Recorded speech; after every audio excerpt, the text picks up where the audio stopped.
Today I'm visiting the Orianne Center for Indigo Snakes. Let's head inside to meet up with Nick Clark. I'm here with Nick Clark at the Indigo Center, and he's the reptile and amphibian specialist here. Can you tell us a little bit how you got into snakes and indigos? Well, I've worked for the Central Florida Zoo since 1999. I worked in the reptile department over there, started out as just a keeper, and then was supervisor, and then at one point curator of reptiles. I like being able to have to think about what you're doing, pay attention to what you're doing.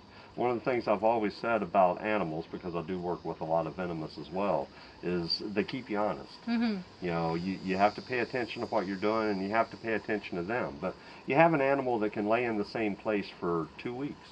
You know, how do you tell when something's wrong with it? You know, Right. so you have to really pay attention to detail, and that's one of the things that I like, is that you really need to pay attention to what you're doing and what they're doing. I have always said that their behavior is much more cobra-like than it is colubrid-like. Oh, okay. If you watch a cobra, cobras are foragers, where they actively look for food. Mm-hmm. So do indigos. You know, where rattlesnakes are ambush predators. Mm-hmm. The way that they flare their neck when they're trying to threaten something away. Instead of doing the hood like a cobra, they do it wide like that, and then they'll present the side of their head, and they just make their neck thicker.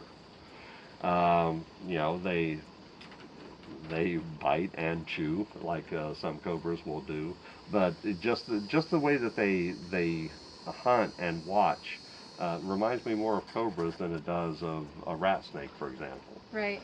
And that's one of the things I think is pretty cool, is their behavior is so much different than most other snakes.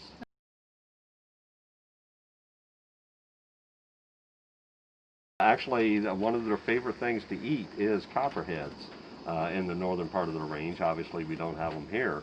There's even been papers written where areas where the indigo used to be but is no longer found there, the population of copperheads just kind of explodes because they were really consuming quite a few of them.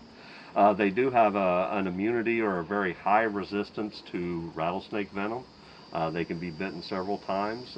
They do not constrict. They'll bite something and start chewing. They'll crush the skull or the body to incapacitate the animal, and then they'll just start eating it. But again, they can be bitten several times by a rattlesnake, and it doesn't adversely affect them. Indigos are a very visual, curious animal. Okay. Because they will eat anything they can catch, and including venomous. Yeah. So they're very visual. When they bite something, they'll bite and they'll start chewing. I've seen them eat a rattlesnake. The rattlesnake bit the indigo across the back. Indigo swung around, grabbed it by the head, done, and then just started eating it. They are.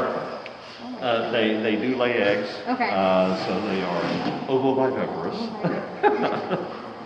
and again, just compared to that one. Same hatch time?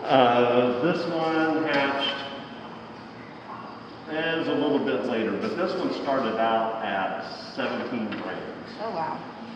That one started out at about 45. Wow.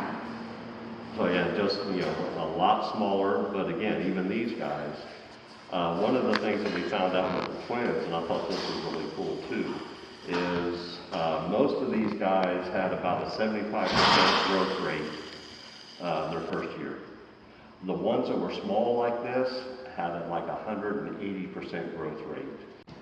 All right, well, we're wrapping up our tour here today with Nick here. Thank you so much for showing us around, and since you couldn't make it to the 20th anniversary, we were able to come here and hopefully bring this to some of our viewers. So thank you so much. Well, I'm glad that you were able to make it out, and I hope your viewers enjoy this. Yes.